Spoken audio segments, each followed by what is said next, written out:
should not statistically be here. This morning, deaths from coronavirus in the United States have surpassed 160,000. One of those victims, a 7-year-old boy from Georgia, the state's youngest person to die of the virus. Doctors say he had no underlying health conditions. Michelle Lee Carter, a healthy 53-year-old, lost her battle with COVID-19 Tuesday after 7 days in the ICU. Early accounts said the mystery illness coming from central China could be transmitted far more easily than the flu, and that the death rate was remarkably high. July was particularly deadly. More than 1,000 deaths on 11 out of the 31 days last month. Researchers are now forecasting another 80,000 deaths in the U.S. by November. From the information that we have so far, COVID-19 is more deadly than the flu. Somewhere between 10 and 20 times more likely for you to die if you get COVID-19 than if you get the flu. COVID-19 appears to be much more transmissible than influenza.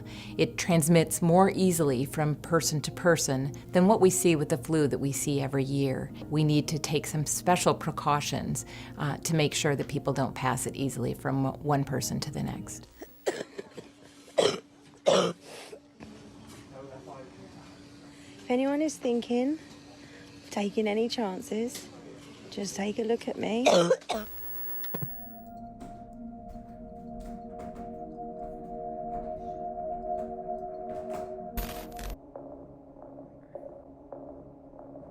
Sort of restful, peaceful look. I thought one of the nurses had taken a circular saw and just buzzed my arm off, and then just buzzed off both of my legs. Another circular saw came through the wall and just cut my head in half.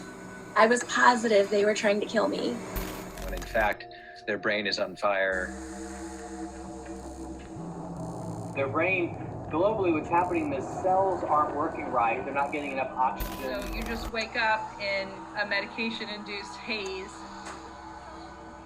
You've got a tube down your throat. Under any other conditions, that would be considered torture.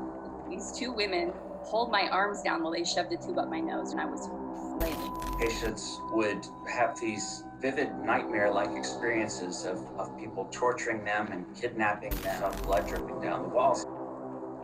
People with animal heads walking around, or children who are floating by with no faces. A young patient, and he thought the nurses were restraining his arms and attaching snakes to his arms, and that was then drawing blood from him.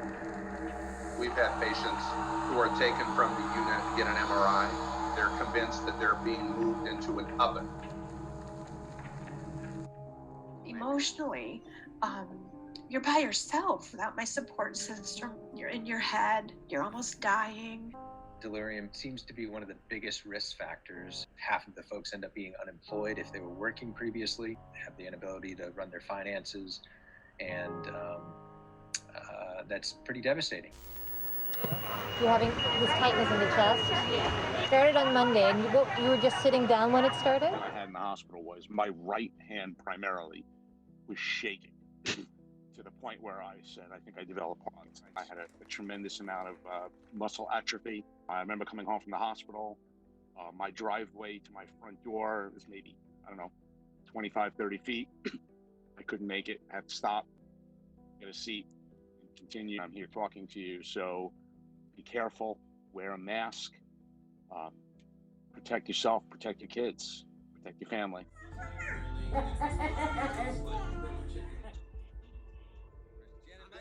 When she first went into the hospital, and we knew that we weren't going to be able to visit her,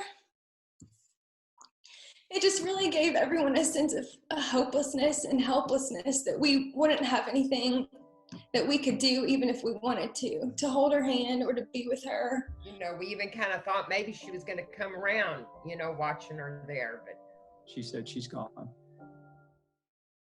It looked like just a hysteria. I don't want to see anybody go through what I went through. And it wasn't some made up thing. This is a real virus. My wife's on the ventilator. She's been like that for 3 weeks. We're in a war to contain this virus. The interesting thing is everybody has the same common enemy across the whole world. We don't have treatment and we don't have a vaccine, so what do we have left? We have these community mitigation measures about staying away from people and staying home as much as you can. We can limit and stop the exposure that can flatten the curve. That will allow the researchers to do what they do best, to find the countermeasures and the vaccines. That's going to take time. We as soldiers and citizens must practice, again, the art and the science and the discipline of social distancing. It is a different war than anybody has ever fought before. It's a war that we're uniquely qualified to help.